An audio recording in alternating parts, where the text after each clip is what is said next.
I've done some wet sanding, a little bit of water, my 800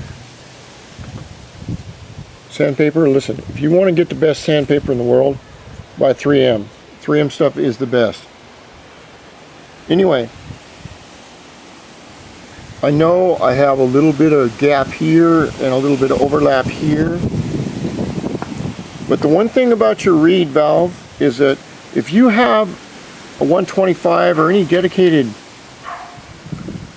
racing machine, you can go to Boise and get their parts. You cannot get Boyson type reeds, I don't believe, that'll just fit the CT reed cage. I wish they would. They make a lot of money. Or make their own reed cage. So when you're building your reeds, the thing is that they have to open and close. Let's see if I can do this. A little teaching moment here. They open on the downstroke of the piston when the piston is taking in a fuel charge. As it goes up into the combustion phase, these are shut and the gases will push against them, and if they can get them open, then you're going to lose compression. If you take your reeds out, and a lot of people don't look at them, they just don't worry about them.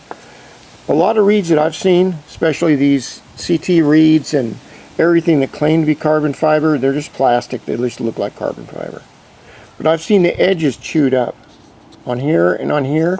This is very important. If you're going to get a high-speed machine, it is only the sum of all its parts. In its weakest link, your bike's only going to go that fast, whether it be exhaust, intake, whatever you want. So what I've done, and I will show it to you like this, is that before it wouldn't fit, now the reed does fit, but it fits too tight. And you can see what I've done is I've taken a Dremel years ago and I've widened this area out and this other area right here where the reeds open and close, because I want to make sure that I had enough space where they wouldn't snag. If a reed snags on, say, like this side or this side, it won't open and close right. If it doesn't open and close right, it may not affect your low to medium throttle, but at high speeds, this reed has to open and close, because it's a valve, hundreds or thousands of times. I don't know how many, a lot. But what happens is when your engine loses compression due to your reeds, it doesn't go any faster. If you can stop reed flutter at high speeds, you can gain another 1500 RPM of speed. Reed flutter is where the reed opens like this. It's a common problem they've always tried to fix. The reed opens like this. Okay, a millisecond later it shuts.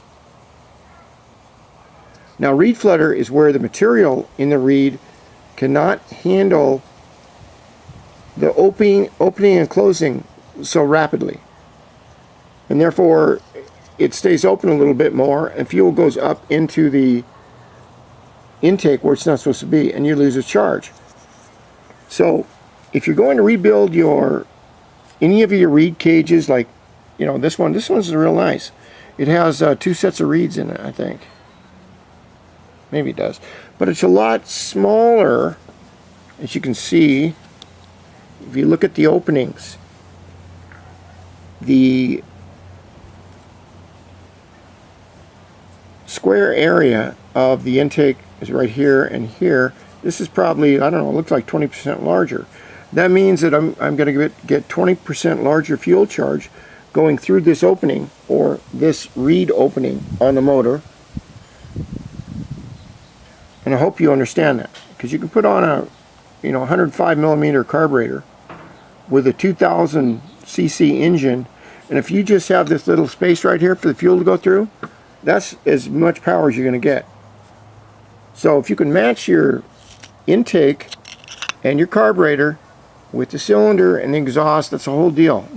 If you can match that very closely, you're going to get the most horsepower. But the fun part is just like building a faster Indian. That's one of my favorite movies with this old guy in it. It's a true story about this Australian old guy. He even forged his own pistons to build a bike he kept working on in retirement. And he went to the U.S. Salt Flats and got a record or something back in the 60s. It's a really cool movie. Because the guy just loved to putter with bikes. And same with me. I'll probably be doing this when I get real old. Alright, we continue.